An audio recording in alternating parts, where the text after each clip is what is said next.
Hello there, I am Chuck Todd, and welcome to Meet the Press Reports, our deep dive extension of our Meet the Press franchise, and welcome to life after the 2020 presidential election. The dust is settling, I promise, and barring any faithless electors, this is the electoral map that will go into the history books.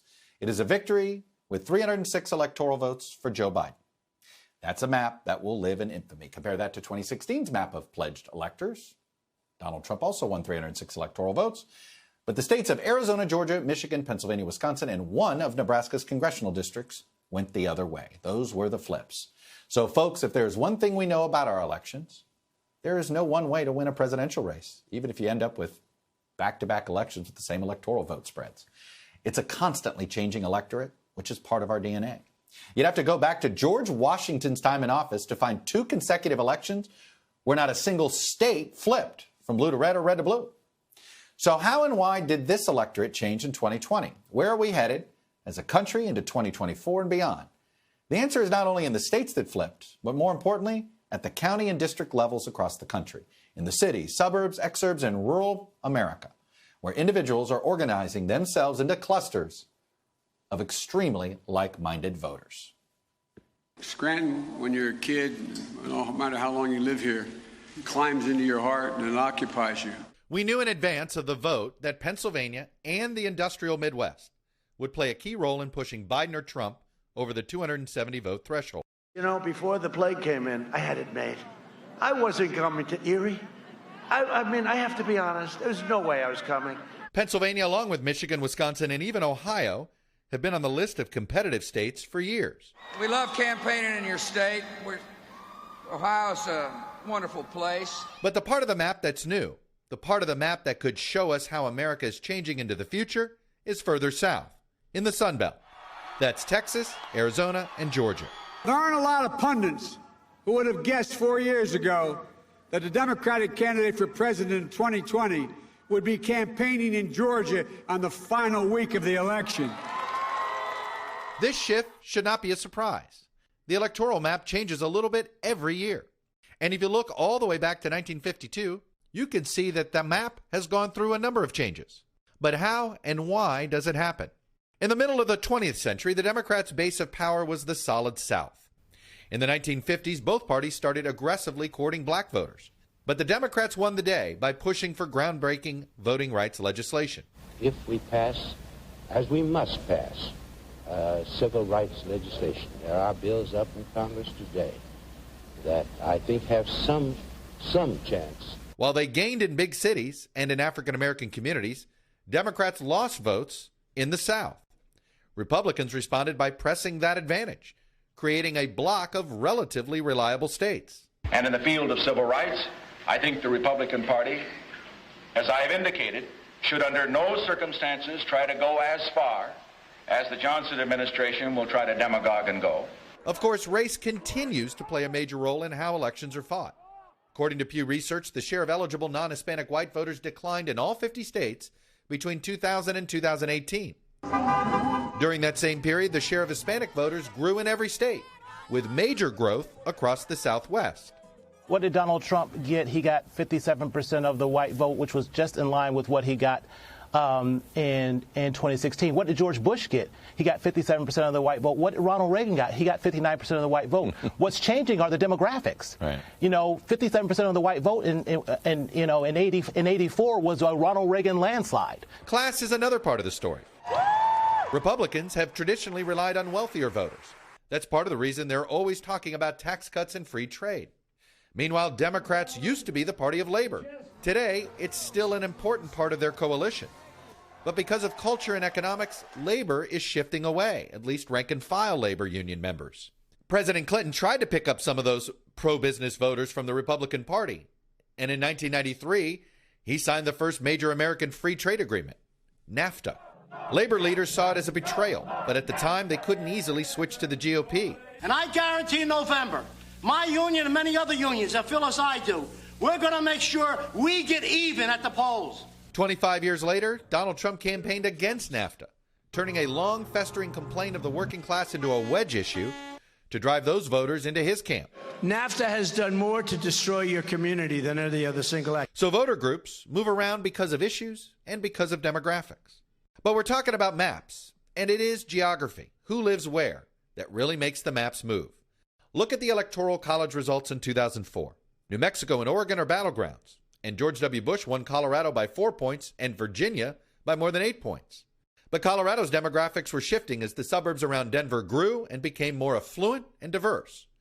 At the same time, wealthier voters, especially in the suburbs, were shifting left politically. In 2008, Democrats targeted the state. They held their national convention in Denver, helping improve Democratic voter turnout for the general election. And today, Colorado is fairly reliably blue in presidential races. In 2020, President Trump won rural counties by big numbers. But traditional Republican strongholds like the suburbs around Atlanta have flipped. Take Cobb County. In 2012, Mitt Romney beat Barack Obama by 12 points. In this year's election, the numbers are flipped, with Biden beating Trump by 14 points.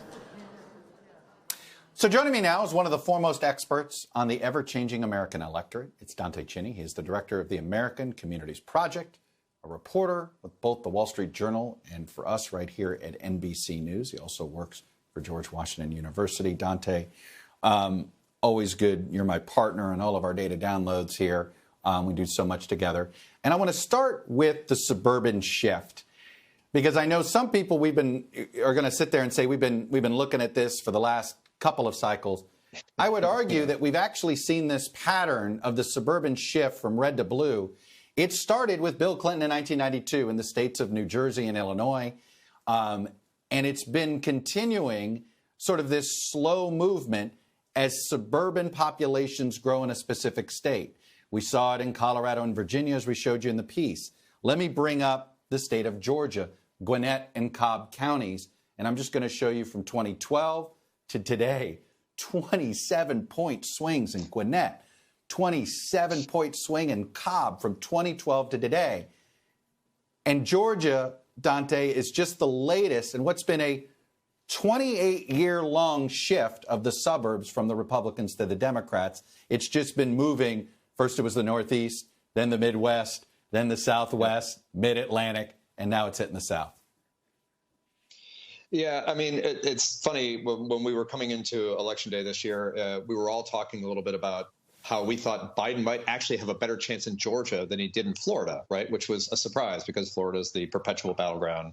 And how would Biden actually have a better chance in a state like Georgia? And the reason is Atlanta and the Atlanta metro area, if you look at it growing over time, it's a blob. I mean, the suburban area stretches out and out and out.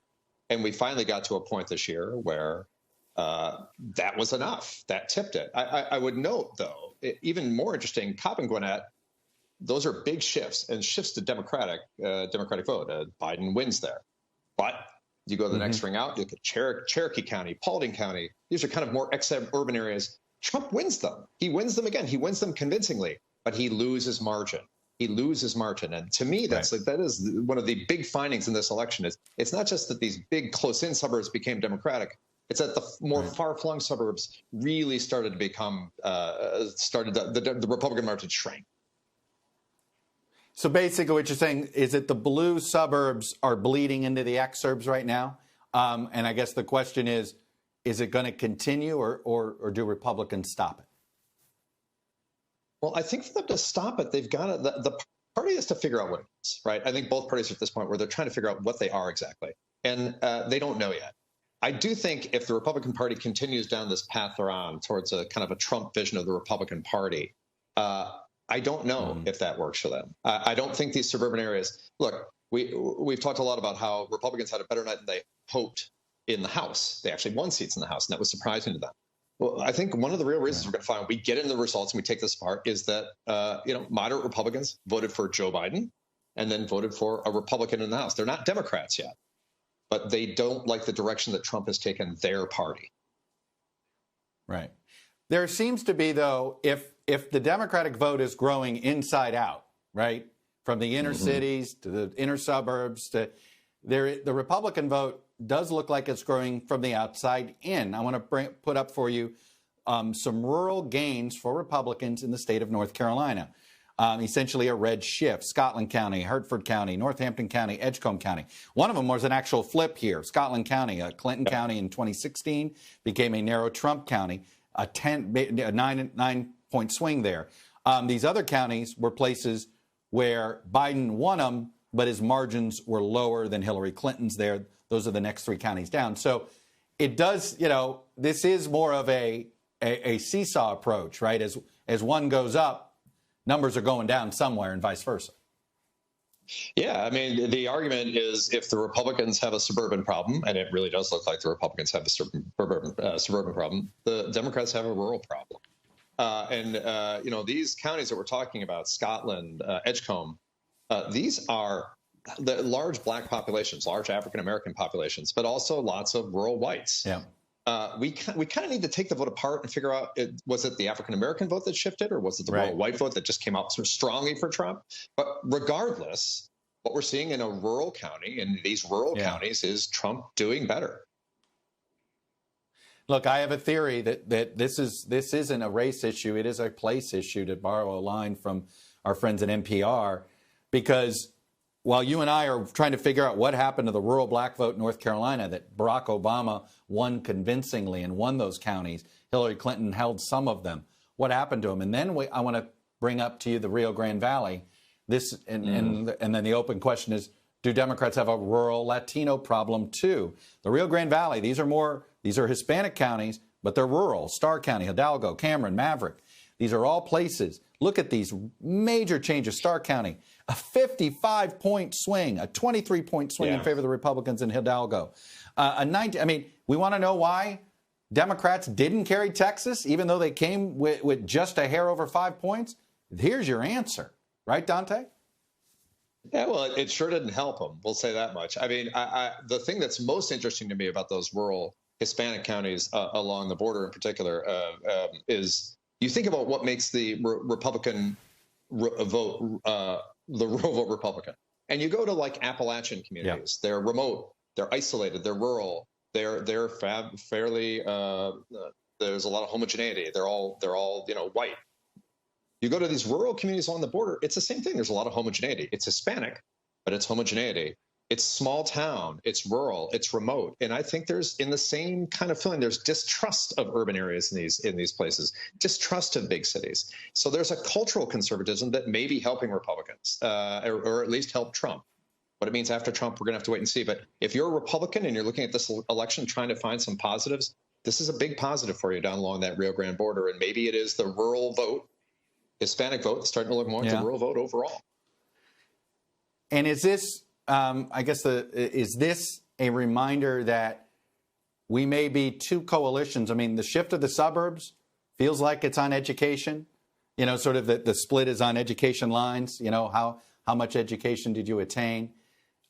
Because you see the same thing. Is there going to be a working class coalition that a Republican not named Trump could be more effective at putting together, because his racial rhetoric towards both Latinos and African Americans is so harsh? Imagine a Republican that sort of put together a rural coalition of working class folks. Yeah, I think that's the Republican hope right now, that this is the future of the party. We can become the working class party of all races, all ethnicities. And like you say, that we're going to have to find out if that's what happens after Trump, because as we say this, you've got the Trump administration, the Trump campaign trying to disenfranchise black voters in Detroit. So for this to really work for them, they're going to have to find a way to bridge this gap that the Republican Party has, reaching out to minority voters. And can they do that after Donald Trump? That's a really good question. You're right. It may just be finding the right candidate, but that's not necessarily going to be an easy candidate to find. And no party has figured out how to be both the party of business and the party of working people. So you're going to have to give up your funding source from the business world if the Republicans pursue that strategy. Dante Cheney, an incredible year to go through this with you. Great to have you as a partner. I look forward to the next 4 years with you. It's going to be interesting, if nothing else. That's for sure. Thank you, sir. So you just saw how our electorate is changing on the county level. Now let's take a look at what that change means for the battleground maps going forward. You know the saying, as Ohio goes, so goes the nation. Well, not anymore. For the first time since 1960, the winner of Ohio did not win the White House.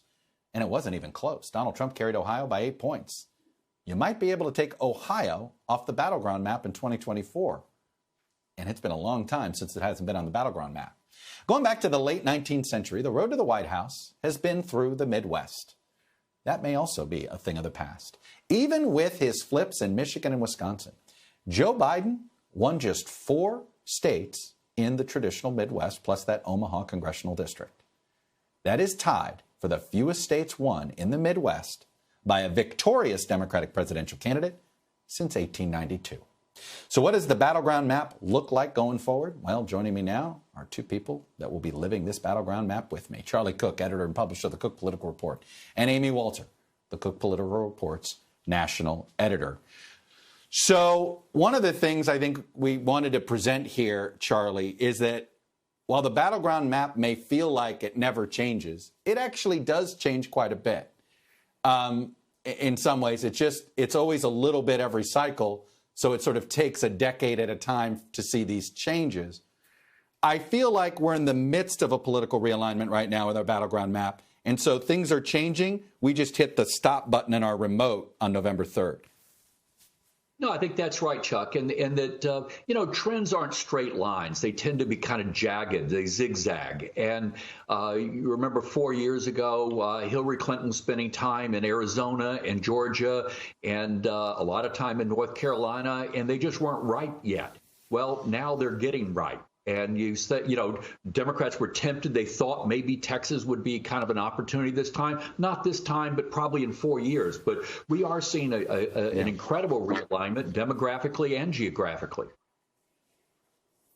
So, Amy Walter, I'm going to put up here. Here's the map. These are the 8 states decided by, there were 8 states decided by 5 points or less this cycle. So we're going to start that off as our battleground map. It is Arizona, Florida, Georgia, Michigan, Nevada, North Carolina, Pennsylvania, and Wisconsin.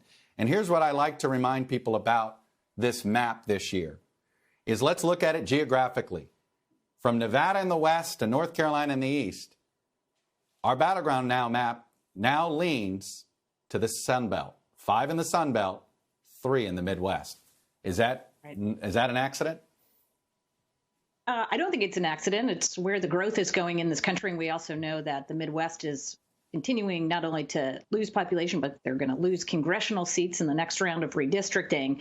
So as the country shifts, not just in terms of the kinds of people that are moving into the country, but people who are moving within the country, and the kinds of people that are moving into the suburbs. Chuck, to me, the most interesting thing that's happened really just in these last 10 years or so is that suburbs used to be much more regionally defined, right? There was a southern suburb, and which was different from a Midwestern suburb, which was different from a New England suburb. And now, if you go in the Dallas suburbs, or if you go into the Atlanta suburbs or the Denver suburbs, you're getting kind of the same vote. Politically, it looks very similar. And quite frankly, there's some homogeneity there, too, in the kinds of stores and the kinds of people that are attracted to living there. And retailers found this, figured this out some time ago, and now candidates are too.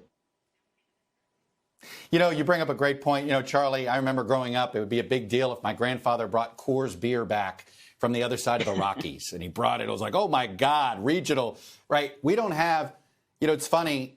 A lot of us like to say all politics is national now, but all culture is national, right? And the lack of a regional culture, I think, has nationalized everything. So rural communities in Florida have a lot more in common with rural communities in Pennsylvania than they do.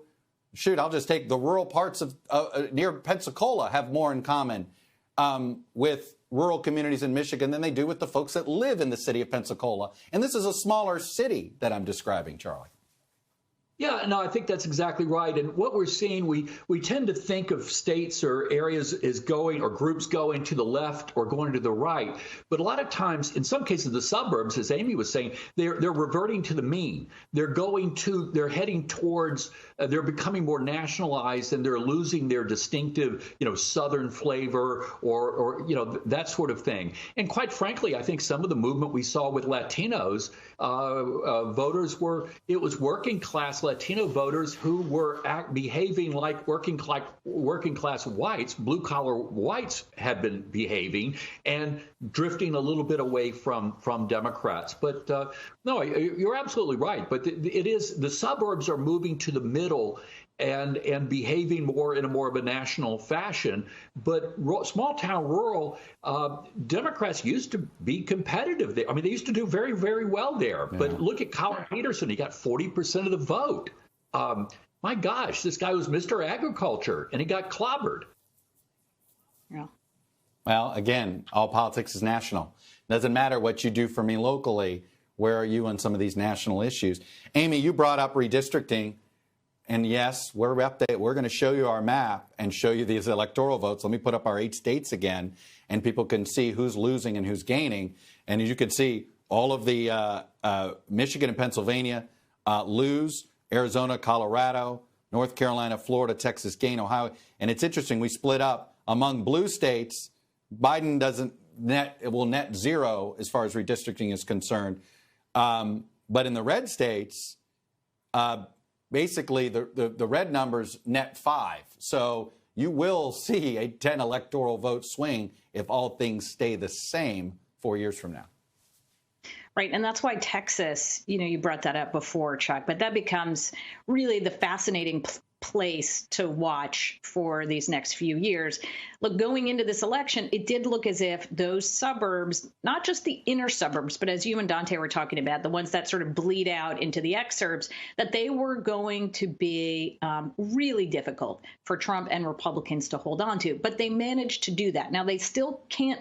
I think they've lost those inner suburbs in and around Dallas and Harris County around Houston. Right. But the other ones where all this growth is around Austin, San Antonio, Houston, and Dallas, out into Plano, north of Dallas, those still have more of a Republican flair. I do think that there is sort of a regional piece on this. You're getting white voters, more white voters who are evangelical, who are more conservative. And so I think that's still kind of a push there for Democrats. And then the other thing, as you well know, Chuck, man, is this an expensive place? I mean, this isn't just like deciding to jump into Florida Wisconsin. was hard. Yeah. Yeah, you think Florida's hard. Wait till you get a load of Texas, and it's, I think, 28 media markets. For a week of TV, yeah. Very quickly, Charlie, is this the last year that labor union heads uniformly go with the Democrats? Because the rank and file is almost uniformly now lean Trump. Well, and particularly when you divide up labor and you talk about, building construction trades, talking with leaders of those unions, boy, they are, they're dancing. I mean, they got half of their members were voting for Trump. And it was, so you really have to segment out labor and say which part of labor. Are you talking about manufacturing? Are you talking about building construction trades? Are you talking about government employee service? They're all very, very different. But I think you're right. This will be the last time. Yeah, that's for sure. Just one of the things that are changing. Charlie Cook, Amy Walter, thank you both. One thing about our jobs, right? The maps keep changing, and it keeps our jobs interesting. So I appreciate both of you. Up ahead, why I'm obsessed with seeing the light, and maybe not much else.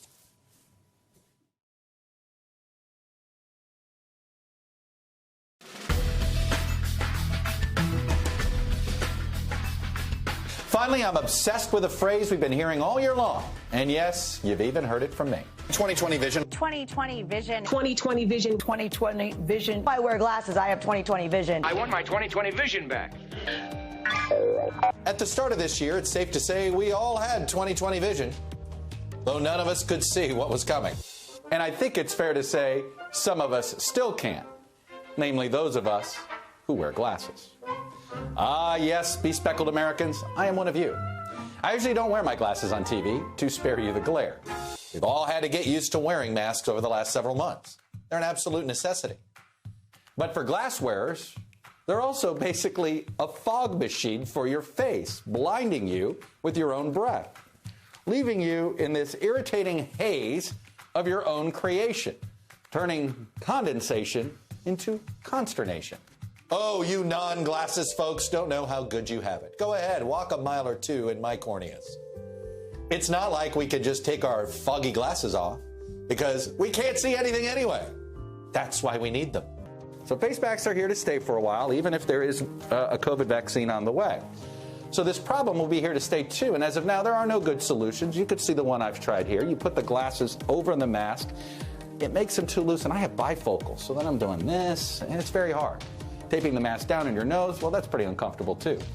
And using an anti-fog spray could damage the lens coating. You paid good money for these. So what are we to do?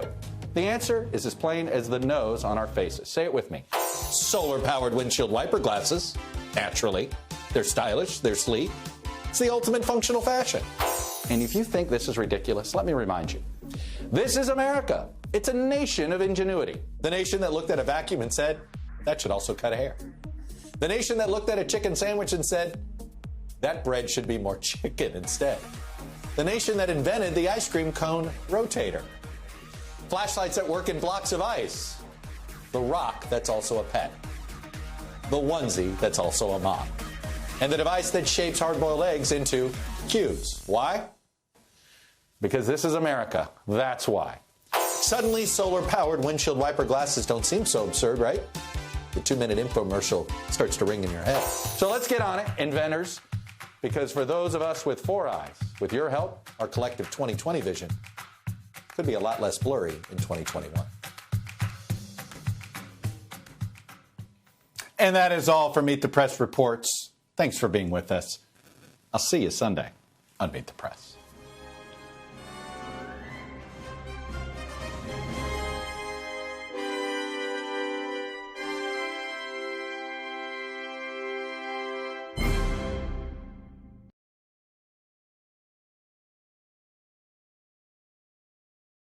Hey, thanks for watching our YouTube channel. Follow today's top stories and breaking news by downloading the NBC News app.